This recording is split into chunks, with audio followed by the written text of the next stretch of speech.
Om Namo Narayana. Welcome back to a new Upanishad. Today we are starting the Tripura Tapani Upanishad. We're going to dive today into part 1. Now in the sphere of Nescience, the Lord Sadashiva, assuming the guises of Prajapati, Vishnu, and Rudra, comes to be styled Goddess Tripura. By his primeval power are fashioned the 3 abodes, the earth, the atmosphere, and the heavens, or the heavens, the earth, and the nether world.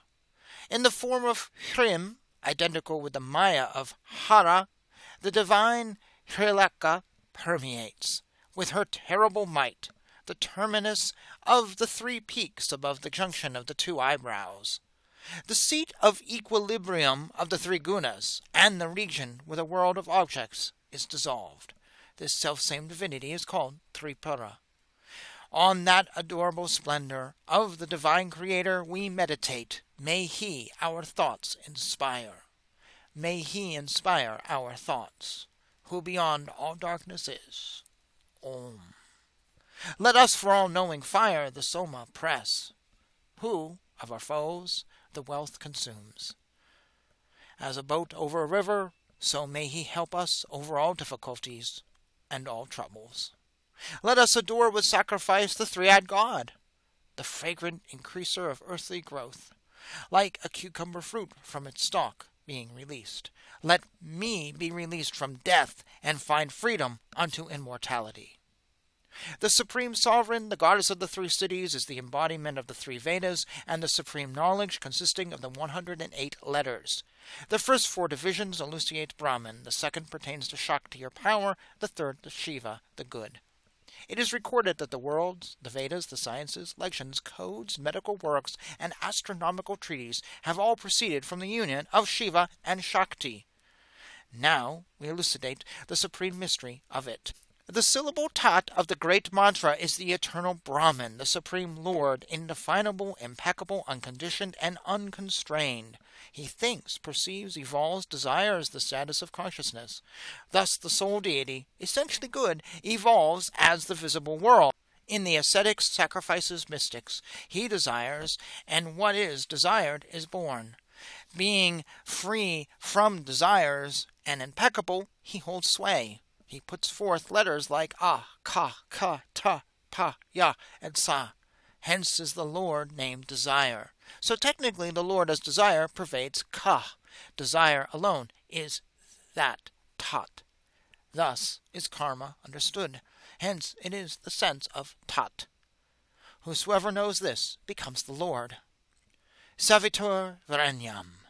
The root supreme means to give birth to all living things. Savitur gives birth to living things. Power gives birth. This primeval power is Tripura, the supreme sovereign, Tripura, the goddess great with earrings adorned in the sphere of fire abiding. Whosoever masters this knowledge pervades everything. The power of the triangle creates with the aid of the exalted letter E. So only the letter E is taken. Varenyam means the best, the adorable, the imperishable, worthy of obeisance. So Varenyam is understood as the letter E. Whosoever knows this becomes the best. Bhargo Devasya Dimahi. This we shall expound. Da denotes bearing.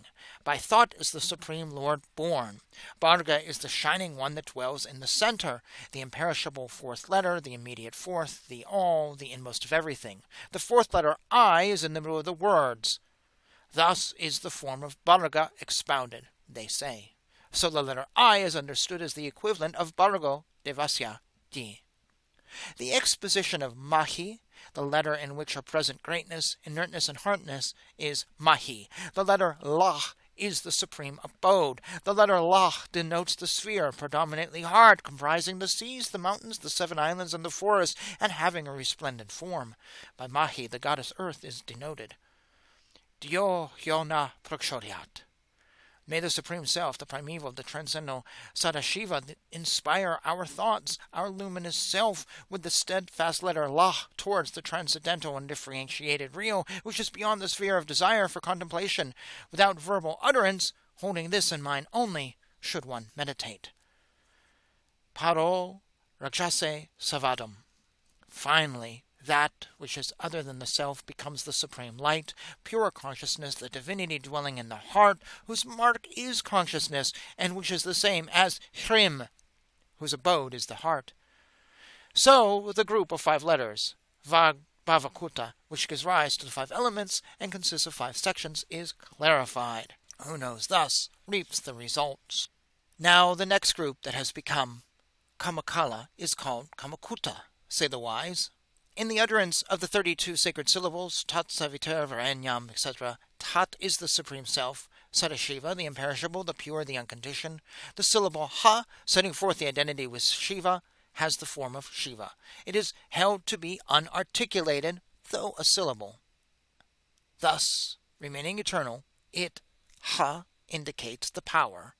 Along the line indicated earlier of Tat Savita, the moon, whose seed syllable is Sa, must be placed next to the sun, whose seed syllable is Ha. The light of the sun fills the region between the basic circle and the sacred orifice of the crown. The syllable Sa is said to be unique. He who has meditated on that as Tat and Savitar is the divine being, whose essence is Shiva and Shakti. Shiva is the supreme god, so Brahm and Knower say, Shakti is all that is born. Sun and moon united are Hamsa, Brahman, attributeless. From Shiva Supreme, who creates desires, objects, wells up desire. Lord of desires, the choice light, is described as the letter Ka. So we're actually going to pause here. We're just halfway through, and we will pick up the end of this first section in the next video, where we keep going with this mantra. Part of it you recognize already as the Gayatri Mantra. So thank you for joining me on this new Upanishad.